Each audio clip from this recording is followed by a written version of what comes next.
Breakfast is widely touted as not only the most important meal of the day in general, but specifically in relation to weight loss. This is not just a pop culture prescription from checkout aisle magazines, but an idea put forward by prestigious institutions such as Johns Hopkins, NYU, Mayo Clinic. Right? Even the United States Surgeon General. Want to trim your waist? Read a headline, American Dietetic Association, try eating breakfast, referring to breakfast as perhaps the best-kept weight-trimming secret. But is it true? The Duke School of Medicine's health newsletter was skeptical. It's always been billed as the most important meal of the day, until now. While it's widely presumed that eating breakfast protects against obesity, the belief is held up as a poster child of biased distortion of the scientific record. No one can argue that there isn't an association between body weight and breakfast. Studies have shown that obesity and breakfast skipping tend to go together beyond a shadow of a doubt. In fact, gratuitously so. By 1998, we already had what might be considered strong evidence of an association between breakfast skipping and obesity, but researchers continued to repeat such studies to the point of ridiculousness. This meta-analysis found that by 2011, the combined p-value had reached 10 to the negative 42. OK, what does that mean? Why is that ridiculous? In science, p-value refers to the chance of getting a result that extreme if, in fact, there really was no such effect. How small a chance is 10 to the negative 42? This is how small that number is. In other words, the probability that the association between obesity and breakfast skipping was just a fluke is less than the chances of winning the lottery not once, but 5 times in a row, and then subsequently getting struck and killed by lightning. OK, so the association between breakfast skipping and obesity is indeed beyond question. We know the association is true. People who skip breakfast are more likely to be overweight. That's beyond a shadow of a doubt.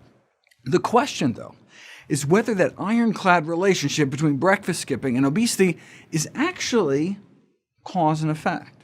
To illustrate the difference between correlation and causation, let me share an example of the manipulation of science by the candy industry. The National Confectioners Association had the gall to warn parents that restricting candy may make their children fat. They justify this outlandish claim with this study that they funded, of course, that showed that candy-consuming children and adolescents were significantly less likely to be overweight and obese.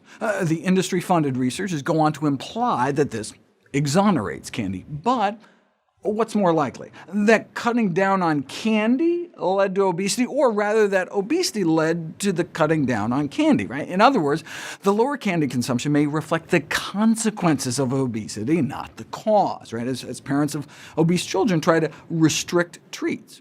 Similarly, the finding that those who skip breakfast tend to be heavier is equivalent to saying that those who are heavier tend to skip breakfast, right? It doesn't seem to be more likely that overweight individuals might just be skipping breakfast in an effort to eat less, rather than eating fewer meals somehow leading to weight gain. Now it's possible that skipping breakfast could slow your metabolism or cause you to overeat so much later in the day that you gain weight, but you can't know for sure until you put it to the test. Sometimes randomized controlled trials are infeasible, impossible, or unethical. I mean, to test to see if parachutes save lives, you can't exactly boot half the people off a plane without them, but you could easily randomize people to eat breakfast or not, and just see what happens.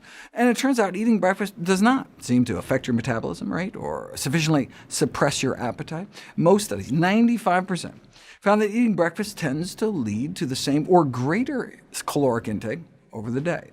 Even when people ate more at lunch after skipping breakfast, they didn't tend to eat an entire breakfast worth of calories more, and so ended up eating fewer calories overall. For example, feed people about a 500-calorie breakfast, and at lunch they may eat about 150 calories less than those randomized to skip breakfast, but they would still end up with about a 350-calorie surplus over the breakfast skippers. Does this then translate into weight gain over time? Researchers at Brigham Young University randomized 49 women who habitually skip breakfast to either start eating breakfast or continue skipping. If breakfast somehow magically leads to weight loss, then the newly eating breakfast group should benefit. But no, compared to those who continued to skip breakfast, adding the extra meal led to hundreds more daily calories consumed and nearly half a pound of weight gain a week. If you already eat breakfast and start skipping it, will you lose weight? We'll find out next.